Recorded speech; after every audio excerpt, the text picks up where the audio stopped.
Amados irmãos e irmãs, estimado diácono Sandoval, hoje, sexta-feira, celebramos a festa de Santa Luzia, que é considerada aquela que é cuidadora, protetora das vistas. Mas antes de falar um pouquinho de Santa Luzia, vamos refletir a palavra de Deus, que nessa tarde foi proclamada para todos nós. Estamos no tempo do Advento, tempo que nos prepara para celebrar o Natal, o nascimento do Senhor. O Evangelho de São Mateus, encontramos Jesus, que está falando a uma grande multidão. E ele faz uma pergunta: com quem vou comparar esta geração? São como crianças sentadas nas praças, que gritam para os colegas dizendo: tocamos flautas e vós não dançastes, entoamos lamentações e vós não batestes no peito. Veio João, que não come nem bebe, e dizem: ele está como um demônio. Veio o Filho do Homem, que come e bebe, e dizem: é um comilão e beberrão, amigo de cobradores de impostos e pecadores. Com quem vamos comparar esta geração? A geração que Jesus está falando é a geração dele. Jesus está inserido numa geração onde não aceitaram, essa geração não aceitou a vida austera de João Batista. João Batista andava se alimentando com mel silvestre e gafanhoto, vivia mais isolado e era extremamente dedicado à sua missão de anunciar o reino e preparar o caminho do Senhor. A geração daquele tempo não acreditava em João Batista, pelo contrário, dizia: ele está como um demônio. Mas essa mesma geração, quando Jesus se apresenta publicamente, começa a realizar os milagres, as curas, senta com os cobradores de impostos, senta com os fariseus, faz refeições com essas pessoas, eles também não acreditam em Jesus. Então, é uma geração sem fé, sem perspectiva. Apesar de viver na espera do Messias, não escutou o profeta e também não reconheceu Jesus como Messias. Então, uma geração que estava, podemos afirmar, perdida.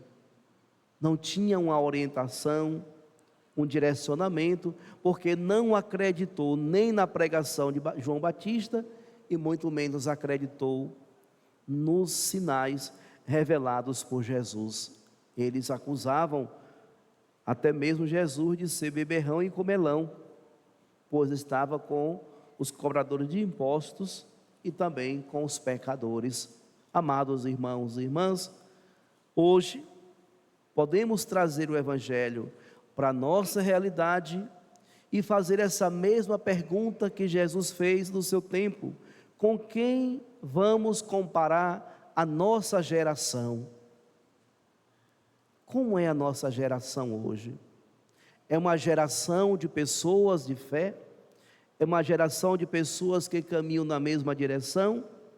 Ou é uma geração que também vive desfacelada, pois ainda não conseguiu reconhecer que Jesus é o Filho de Deus, o Messias, aquele que veio para salvar a humanidade?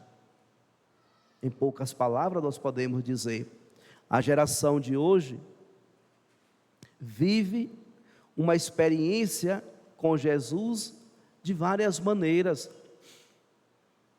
Tem pessoas que reconhecem Jesus como Messias, como Senhor, como Salvador.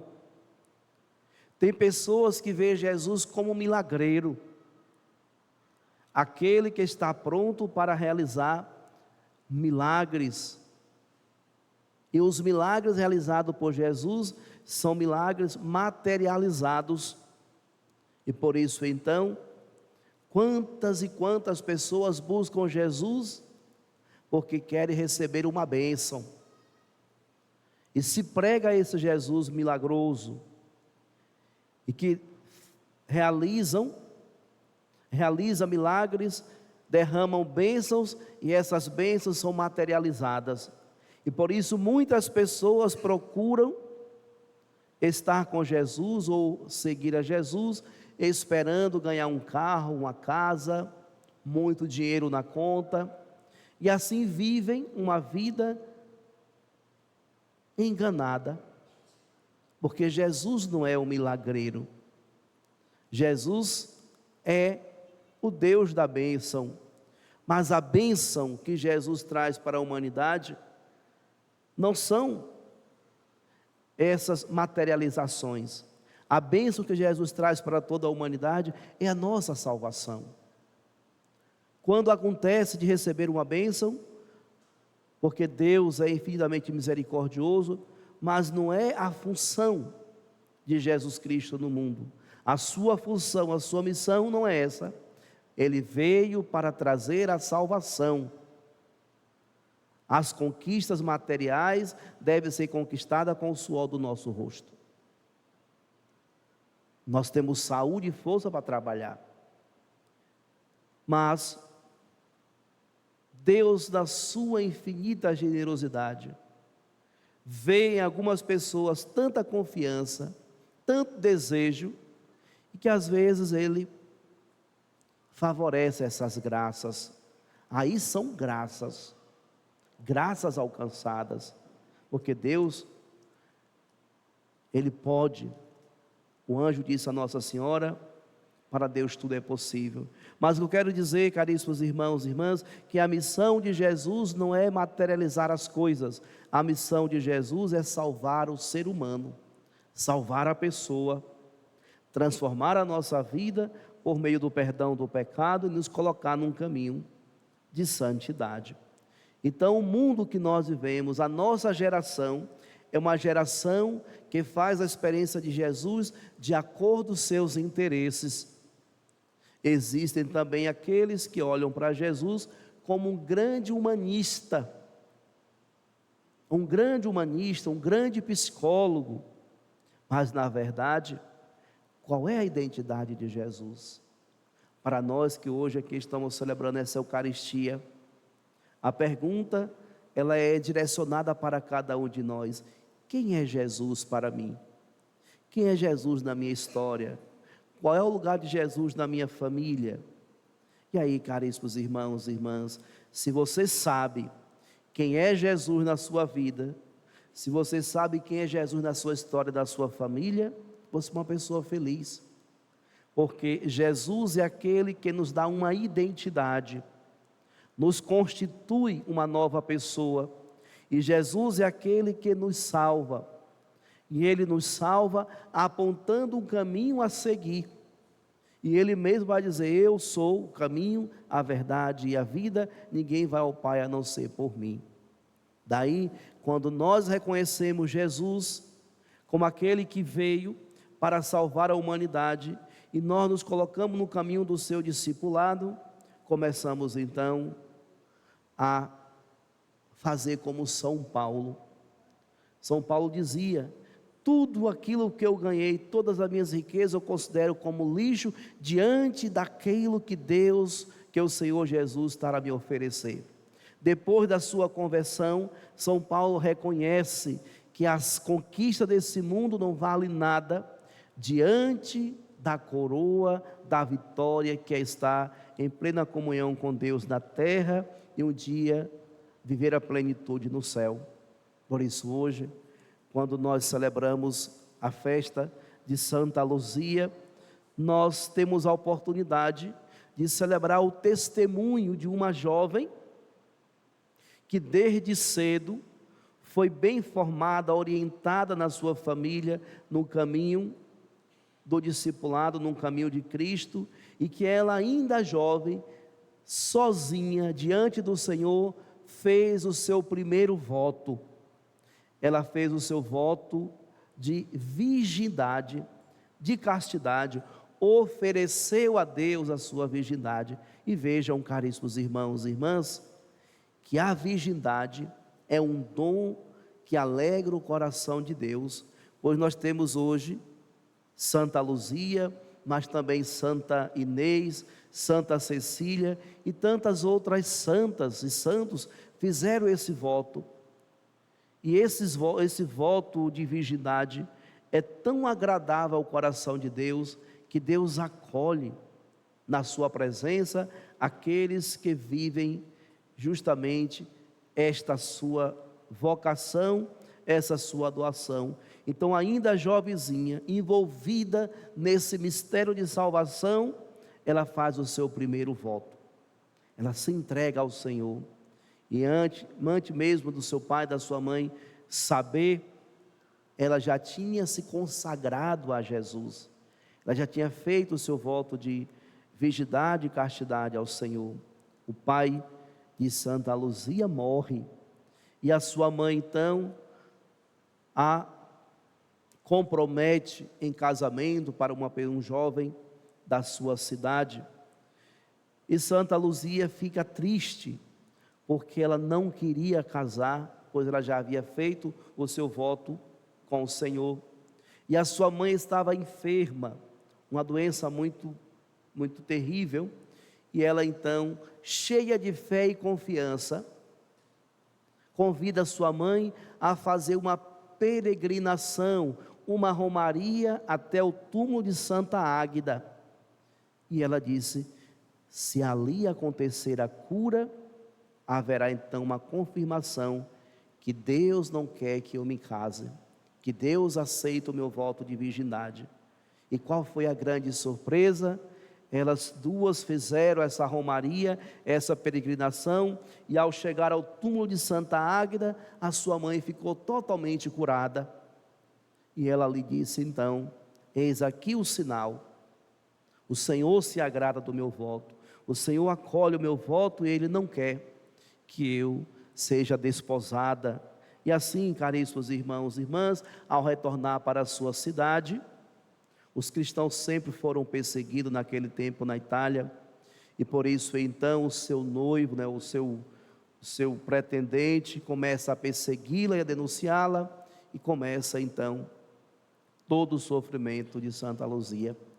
Santa Luzia, que primeiro tentam tirar a sua vida, pisoteada pelos carros de boi, e ela permanece viva, depois tocam fogo nela, mas ela continua viva, e por isso então ela é decapitada.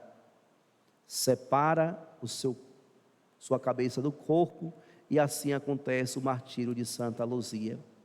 E ela, caríssimos irmãos e irmãs, antes de morrer, antes de ser decapitada, tinha tirado os seus olhos e oferecido para o seu algoz, aquele que estava ali para lhe matar. Reza-se a história de Santa Luzia, que Deus lhe deu novos olhos imediatamente. Por isso ela é a protetora das vistas. Mas, amados irmãos e irmãs, toda essa história de Santa Luzia revela para nós o que o Evangelho de hoje tem nos mostrado. Santa Luzia reconheceu e viveu um caminho do discipulado de Jesus Cristo. Ela sabia quem é Jesus, e por isso então ela entregou toda a sua vida ao Senhor. Por isso ela é modelo, exemplo de santidade. Ela é exemplo de mulher de oração, modelo de oração, e ela convoca todos nós a também trilhar esse caminho de santidade. Por isso, quando nós pedimos a intercessão de Santa Luzia, e devemos pedir que ela interceda para que Deus cuide e cure todas as doenças das nossas vistas, mas precisamos também pedir a Santa Luzia que interceda ao Senhor para curar as nossas cegueiras espirituais. Essas, caríssimos irmãos e irmãs, que nós mais necessitamos da cura, porque precisamos enxergar e ver os sinais de Deus no mundo de hoje. Precisamos enxergar e ver os sinais de Deus na geração de hoje. E, sobretudo, uma vez curadas nossas cegueiras espirituais, nós nos tornemos nesse mundo sinais da presença de Deus. Por isso que Santa Luzia, que hoje se encontra nas glórias do céu, continue a interceder por nós, e que nós, inspirados na sua vida, na sua vocação, na sua santidade, possamos também desejar trilhar um caminho de santidade, ofertando a Deus um coração puro, ofertando a Deus uma vida dedicada ao reino do seu Filho Jesus aqui na terra. Por isso estamos encerrando o ano de 2024 e precisamos fazer planos, projetos para 2025, que os nossos projetos sejam que no próximo ano eu possa me dedicar mais ao reino de Deus, que eu possa estar mais a serviço da igreja, mais a serviço de Jesus, sendo verdadeiramente missionários e peregrinos da esperança. Louvado seja nosso Senhor Jesus Cristo.